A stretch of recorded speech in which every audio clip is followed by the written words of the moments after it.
So I decided I was going to put together one of the GCM engines that's available on our Shapeways store. This is a pretty cool little unit. This is our V8, sort of a Ford version with the front distributor. You can always just chop that off and move it to the back for a Chevy. But what I wanted to do was kind of go through the step-by-step on how to put this whole thing together. So where to drill the holes, maybe what to do with the paint and stuff like that. So we're going to go through the whole thing. Kind of, I don't think this video will take very long, but I am going to try to cover all the different steps as we go. So it might take me a few different video shoots, but I'll stick it all together here in this one so you guys can see how to, as an example of how to put together one of these Shapeways motors from the GCM store. Here we go. So first thing we're going to do is we're going to actually just clean out all the holes here from the Shapeways motor print, including the oil pan. If you have different headers and stuff, you're going to want to do the same tricks on the header holes, depending on what motor you've actually got. This one here is really simple because the block and the front accessories and the top end of the engine is all actually already pre-printed in one piece. So this one's probably the easiest to work with. And as you can see, the detail work on it from the Shapeways nylon print is pretty amazing. So there's lots of options there for us to do a really nice detailed work on it. And I'll show you some tricks with that. First thing we're going to do is actually clean out all of these screw holes here. So what I'm doing is I'm using a 2mm bit, drill bit, or 5/64. And I'm going to start with the oil pan on my 2mm drill. And I'm going to use these little 2mm screws. So I don't want the screw to actually bite into the oil pan. I want the screw to actually just slide through the oil pan hole, and I want the threads of the screw to bite into the motor instead. So the oil pan should not have a tight hole in it.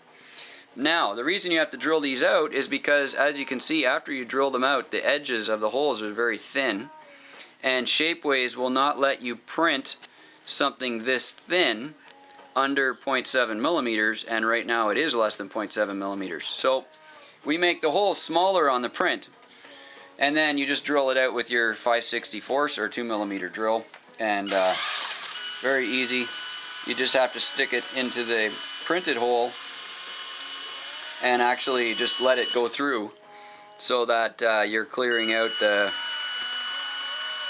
all the Shapeways nylon stuff. Okay, so go through and do that, and then take the 1/16 bit. The 2mm would be for the oil pan, and then the 1/16 bit will be used for the block. So we're going to just go over all the block holes and do the same thing. Now you'll notice with the block holes, they don't actually go through anything. They're right on the edge, but they don't actually go through. So you have to make sure that when you're drilling these ones out, you're drilling just deep enough so that it gets through the flange so your screw can bite some threads, but it's actually only about that far. So you don't want to go through too far so the screw sticks out. And then what you can do now is you can take two of your screws that you're going to use for the oil pan and actually just assemble the pan onto the motor with two screws only. The ones I'm using here are just a really easy, simple Phillips head thing that I found in the drawer. And so I'm going to push those in while I'm turning. This is a really cool screwdriver for that because you can turn this without turning the handle. The end of the handle stays, so when you put it in the palm of your hand, you can actually turn the screwdriver and still put pressure on the end. It's almost like a little bearing in the end. So we're going to put two of these in. And the reason for that is because I want to get a base coat on this motor. I want to squirt a little bit of paint on this and kind of give it some more of a colored feel, get some primer on it, and just kind of see where we're at with the coloring. And give you talk a little bit about how the nylon works. And so I want this assembled. The other reason for that is because we're going to put the exhaust headers on, and on the sides of the head, and I want the pan in place so we can make sure we have clearance for the exhaust header. So we'll work on that right now. So I got the left block hugger header on here. Let me put them both on and then you can see the left and right together. This is the V8 block hugger version. That's on the same store as the motor block. And you can see here how the headers are like really as close as they possibly can be to the actual block along the edges of the motor. And that's important because we use these a lot in the C-Max trucks, and the rail is also really close to the block, so having that header jammed in there, and it fits quite well actually when they're all finished up. So because you can use different headers or make your own or do a tri-Y or a cast iron style manifold or whatever. There's no holes or anything here on the side of this block. So what I did is I put the header on, lined that up where I wanted it to be, and then actually just used my 1/16 drill bit and I poked a hole in it right between the two tubes here. So it was a real simple process. I just stabbed it all the way through, so both pieces of material now have the same hole in it. There's a hole in the header and you can see there's a hole in the block. So now I know it's lined up. When I go to put my little tiny screws in there, I'm not going to use the M2 that I was using on the bottom. You can see here that this has a pretty big head on it, and the space that I have in between is not that big, so I'm going to use a smaller screw on here than I was using on there. So I'm only going to drill these out for the 1/16 drill, and then we'll do the same on the other side header. Line this up, get the header squared up on the engine block, and with that done we can poke the holes through.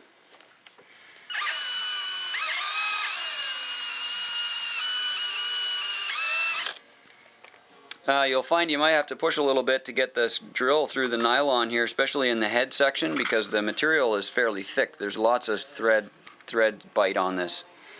Hard to see through that, but the hole is actually quite deep in the nylon. So the reason we're doing all this right now is because I want to make sure that once this has got paint on it, we don't have to be poking holes and drilling and handling it too much. I want it to be done.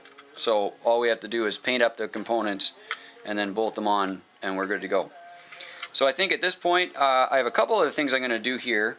The first thing I'm going to do here is actually drill a hole in the middle of the carburetor block here. I'm going to drill a hole in that with a 332 drill. And the reason I'm doing this is because when I put my air breather on here, I want something to attach it to, so I'm going to drill a hole through the air breather, 332, drill a hole in my carburetor block with a 332, and then I can actually put a set screw in between and screw on the air cleaner, which will make sure it doesn't rattle off during trail rides and stuff. So I'm going to just put a hole through the center of this here like this. And this nylon is quite tough. And of course at this stage in the engine block there's really thick material here, so I'm sure that's deep enough. Pull that back out. There we go. So I've got a nice hole drilled way deep into my carburetor block here, so I can put a set screw in there. And that'll just let me attach the air cleaner or the breather neck or whatever I decide to use really easily there. And the reason the air cleaner is not on it in the print is because we want to make sure you can get in here and paint. That's kind of important. So let's go put some paint on this and kind of see how it turns out. So welcome to the paint booth. I'm going to try to talk loud so you can hear over the fan. This setup is actually on a high shelf at the back of our shop, and it's a spot that's about I guess it's about 2 feet deep, and it's about 4 feet wide, and then the height of the thing from top to bottom is probably about 2.5 feet, And we have a big fluorescent tube fixture here and a 7-inch fan vent hole that goes straight up out the roof. And we get a lot of use out of this booth. There's a million different colors in here, and the paint is so thick on the floor, it's just crazy. But anyways, what we're gonna do is do a little bit of spray on the headers here and on the block, and see if we can't get some just general color. Basically, all we're trying to do is get this black to show up something else. We like to paint on a box or something that allows you to have a bit of a high surface, so it's not right on the floor. You can get underneath the details a bit better and stuff. And I'm standing up on a stool off the ground. My head is like 7 feet in the air right now, because this is actually built into the wall up on a high shelf toward the roof. So I'm going to use this khaki sort of flat kind of Krylon version of camo paint. It's just flat paint, flat tan colored paint, so we'll see how that works. And I'm not too worried about whether or not this looks great or not. I'm just trying to get some texture and color on the block. We'll rotate this around. I'm putting a light dusting of color on it here to just give us a base idea of how this might look when we're done. The black nylon is so deep, it's so dark, that you actually sometimes you can have a hard time figuring out what details are there. So it's a good idea to shoot it up with some kind of different color and just see what's going on. And the amount of paint we're putting on here is so little that really all we're doing is making it more visually appealing. We'll put a little bit more on a second round here. And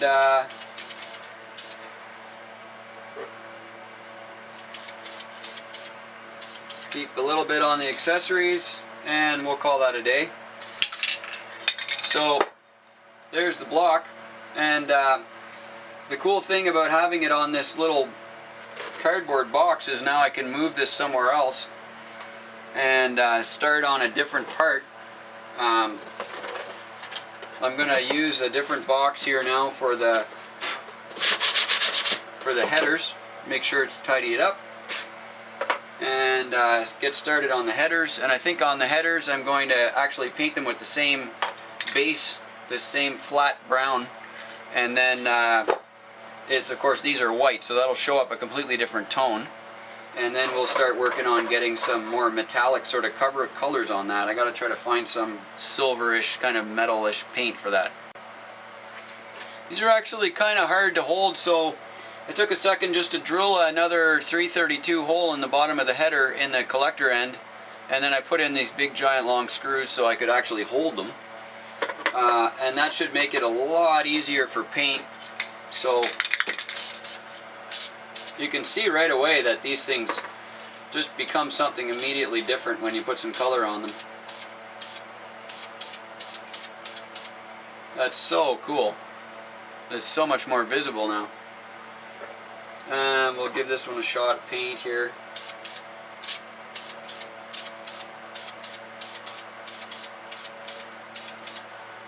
So I want to make a note here that we're not actually putting any specific kind of primer per se on this. Basically all we're doing is putting this plastic coat or Krylon style. It's a very thin flat paint, and I think that's the key that I want to bring up. The paint is so thin that it acts like a primer, and the nylon is a porous print. It'll actually absorb water and other stuff, which really doesn't matter at all. But the reason that's kind of neat is because when you put the paint on it, you can actually see the pores in the plastic. It's pretty cool. So now we've had a few minutes to wait with these. I'll move these over, and we should be able to bring our engine back out here. and have a look at that. Now this is it looks quite gray, almost white in the light here, but it's the light is so intense in this paint booth that you don't really get to see the dark tan color, but that's what this is.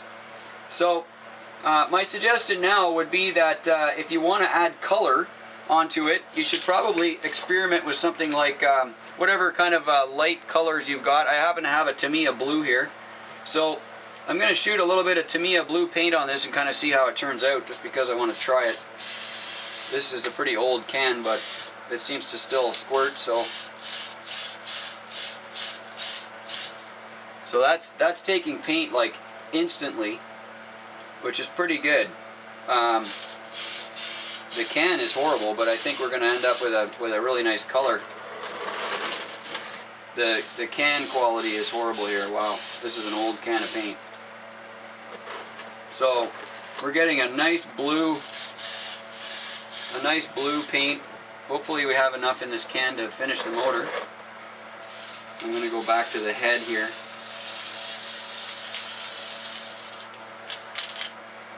And see if I can finish up the head section with the valve covers. And I think it's out. So that's it for that can. We got a metallic blue here. Let me try that one out. This is kind of fun, you know, because at this point I'm gonna put a dirty engine in a scale truck, and I don't really care if it's one particular shade or the other. So this is a different kind of blue. This is a metallic blue, and it seems to have lots of bite. After you get a little bit of that really thin camo paint on there, just about anything will stick to it now. So that's the cool part. We've got a really nice metallic blue on here now. Get in this details a little bit. Like that. That looks pretty good. And maybe a little on that line. There we go. We'll blow out that can, put that away. So I'm thinking at this point the truck probably needs a little bit of dirt. That looks like white. Here's a black one. There's a black, flat black. We'll see how this prints or paints out. And I'm gonna put the flat black on the bottom on the oil pan area, and see if we can kind of darken that up a little bit. Basically, I'm just dusting it. I'm just sort of making it dirty. And cutting a little bit of the shine off of that blue with this black, with the black paint. A little bit on this side. Now, the way that we have our paint booth set up here, it draws so much air that you can use that to your advantage and actually spray from, you know, really far distances away from this. And the paint will eventually work its way over there because there's so much air moving in this booth. Okay. I like that. That looks great. I may have to put some on the back of the engine block to kind of calm that down a little bit. There we go. I like that. Blow that out. And now we have an engine block that looks fantastic, and it's got some color, some paint, and when we do the detail work on it, it will show up all the little nuts and bolts, and we'll be able to put the headers on. Now this is pretty much dry already. I mean, we've been dusting paint on it, so it doesn't take long at all. And I'm going to go back to the headers here actually and do some work on those now. I'm thinking on the headers we're going to put a little bit of black on it as well, maybe some gray. So let's try to start with a little bit of gray primer here. This is a Krylon primer again, a gray heavy primer. And I'll see if I can get a bit of a dusting pattern on it here to kind of get the metal look back. That looks good. And we'll spray a little bit of gray dust on this one too.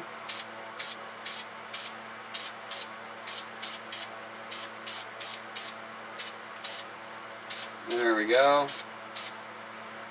Now, remember that this is kind of the essence of the color. This is like the flavor of the part, if you will. You can always go back with a brush and do the detail work that you want to add to it. You can do a little bit of hot coloring and stuff on them, and there's a few other tricks you can use. We'll clear this out. There we go. So right now we've got our motor block and the headers. You can see really easily the distinction between these two colors. I mean, they stand out from each other, so that's really good, because when it's under the hood of the truck and you pop the hood open, you'll be able to actually just differentiate the components on the truck. And of course we have black rubber fan belts that we'll use for this as well. So we're going to let these dry up, and when they're really nice and hard, then we will be able to do a little more detail work on them, and we'll continue looking into the motor build.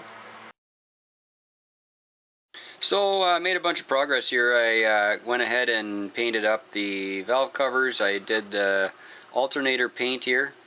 You can see here on the top bracket just a cute little detail that I added in. Of course, the alternator has a tab that has a bolt hole through it, and a bracket holds it together. So I painted this little piece of plastic here. I painted half of it alternator color and half of it bracket, so that it kind of gives it a distinction. Same at the bottom. Flat black for the pulleys and stuff, and I drilled some holes in it here. I did a little white paint on here. I drilled a hole in it here for a set screw. So when I put the rad hose on the water pump here, the set screw can go into the tube, or if you use a piece of actual house electrical wire, copper fits right inside that hole, the copper conductor, and then you use the black insulation wire, and that makes a really nice stiff sort of tube for the radiator. I also went ahead and drilled in some holes for the spark plug wires here, and that's kind of the edge of the project I want to talk about now, if I can find the manifold here. So the manifold is going to fit on here kind of like this. Alright, I've got some tiny little screws that I found in a bin here that I'm using to hold the exhaust on, and then that kind of shows you a little clearly where the 4 holes are on this side for the spark plug wires. The wires will work really well if you're using something really thin.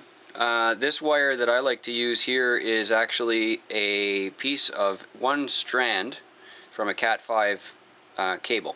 So a typical computer cable that you would wire into the wall of your house is a nice size wire for doing spark plugs and stuff, and just for the sake of argument, you can actually stick it right in there.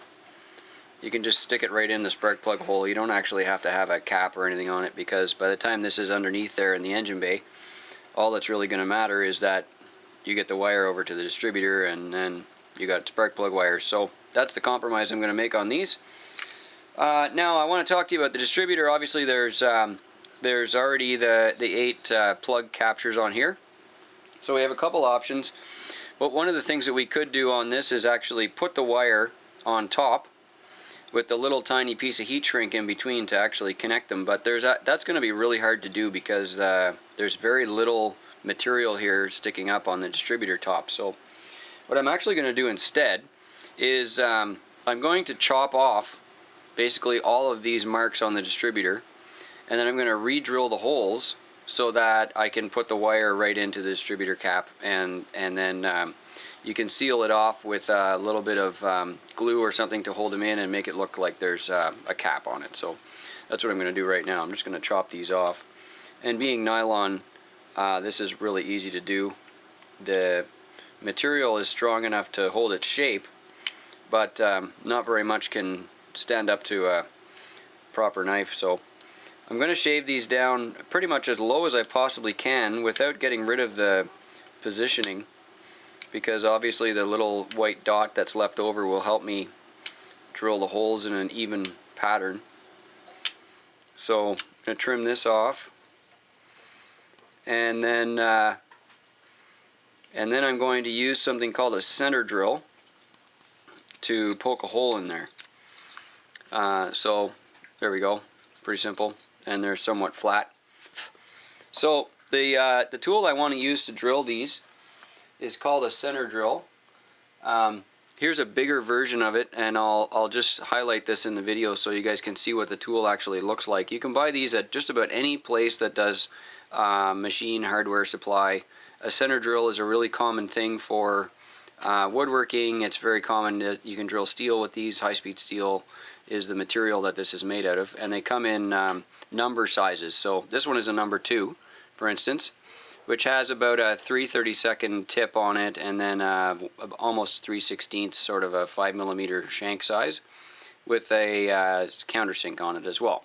Now, the one I'm going to this is obviously too big for the wire, right? But the reason I'm recommending that we use a center drill is because the center drill will not wander around on the material when you're drilling it, because the drill point is so small. So here's the number 2 I showed you at the beginning, and the one I'm actually going to use on the plastic motor is the number 0, which is this one.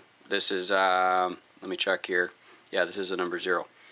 So I'll put that in a drill here, and then we will stab those holes in the distributor and get that shown off here. So basically all I'm going to do is, with the very tiny end of the center drill, I'm going to connect it with the dot that I'm looking for here and drill myself a hole into right into the nylon.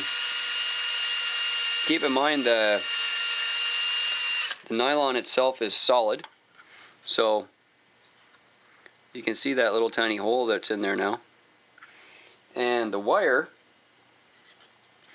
is still too big to fit into that tiny hole. So, but what that center drill actually does is it gives me a perfect pilot hole to use for a drill size that's bigger that the wire will actually fit in. And this little tiny bit has perfect control when I'm drilling my holes. So I don't have to worry about the bit wandering around on the material. I'm going to just give that the hole in there, and keep going all the way around.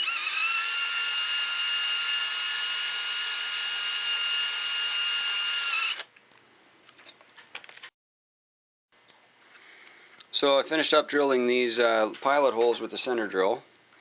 I've got these all into the distributor cap here, and I already have them in the block. So what I'm going to do next is actually just oversize these distributor holes a little bit. I'm using a tiny little drill here, about the size of the copper wire that is inside my Cat 5 wire. And what I really want to do with the distributor is actually just put the copper part of my spark plug wire into the distributor cap. I don't want the insulation to go in the distributor cap. So let me get these drilled out here.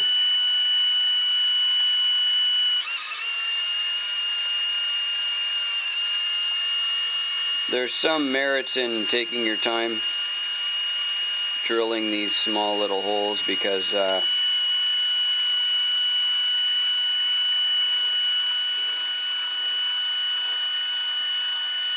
you're using really small tools.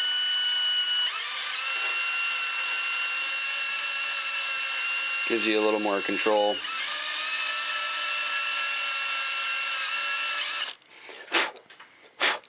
There we go. So Now on my copper end here, what I'm going to do here on the Cat 5 is actually chop this off. And I'm going to strip off a piece of wire here that's not too long. I'm going to say it's going to be a few millimeters. So actually the wire is smaller than my wire stripper, but yeah, that'll work anyway. So here I've got a piece of wire with the insulation stripped off, and now I can fit the insulation into the distributor, and I get this really fantastic stem. So obviously that will go to the coil, so I can put the wire in there, and then because it's a solid copper wire, I can bend it around in a sort of a natural way and curve it around the valve cover here. And let's just terminate this one over here, and I'm going to bend this one around here to this spark plug on the one side,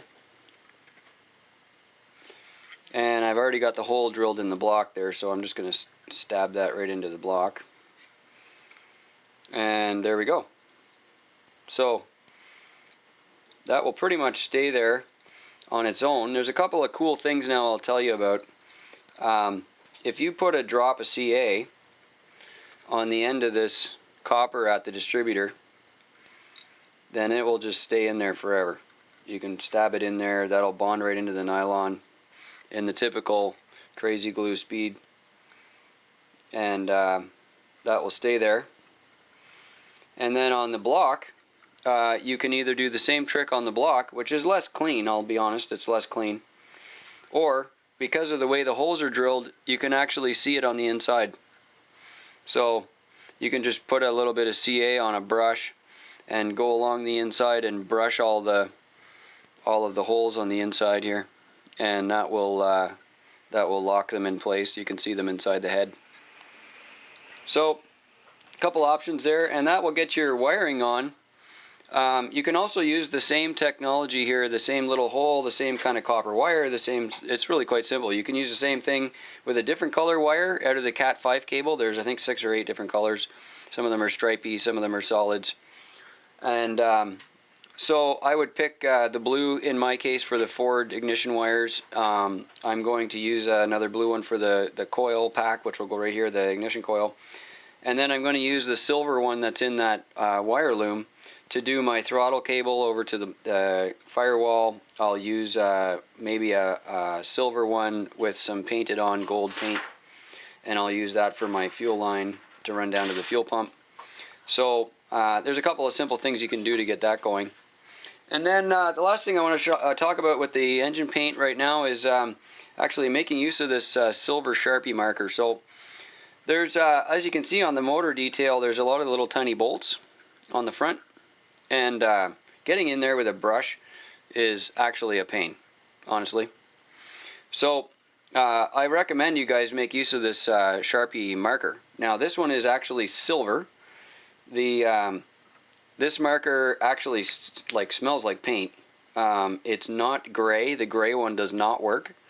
You have to use the actual metallic silver one. And then I think this is actually paint in here. I really do.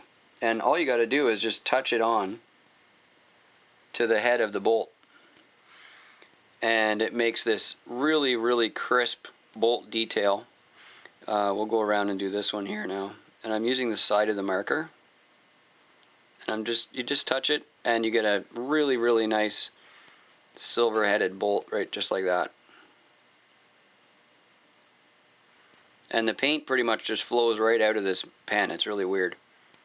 So, you know, something like that will get you the detail right away with the bolt. A couple more up here on the top of the water pump.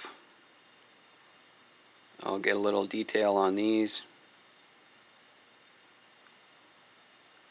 And we'll keep going here. So, you know, you can see that you can make use of the details that are on the 3D printed motors pretty easily with a technique like this. They're not really that hard to paint. Most of this was sprayed. This stuff, the black stuff and the alternator color I brushed on. It was regular Testors model paint. And then if you can make use of things like Sharpies, old wire, I mean, already you can tell that we're really making some serious progress on this. So I'm going to go ahead and finish this up here and put the little elastic fan belts on it, and we'll have a look at what it ends up with as a pretty much finished package. So there we go, we got the ignition wires on it. I put on what amounted to just about 3 feet of this wire. This little Cat 5 wire here, it came out of this wire bundle. This is just a stripped out communications cable. And I think there's about 3 feet of blue wire in here that made this get together. And so basically I ran all the ignition wires. I put the 2 rubber elastics on it that create the fan belts, and you know, it's pretty nice. I'll be really excited to use this. I've got a special Ford build I'm going to stick this in. You'll want to go through now and finish up the bolts on the underbelly here and make sure you got all the hardware in. When I had the headers off last time, I painted up the collectors with a bit of a more charcoal-y sort of a color. Same color I used on the alternator, I think. And that gives it a bit of definition. And I think, as I said before, I drilled a hole in the end of the header here, not only so I could put a screw in it to hold it for painting, but also so I can put a set screw in it and then attach my tube, my exhaust tube, onto it. So there we go. There's our assembled 3D printed Shapeways V8 motor, and with some little accessories and wires and stuff on it, and it went together really well. And we'll have this in a build pretty soon here at the garage.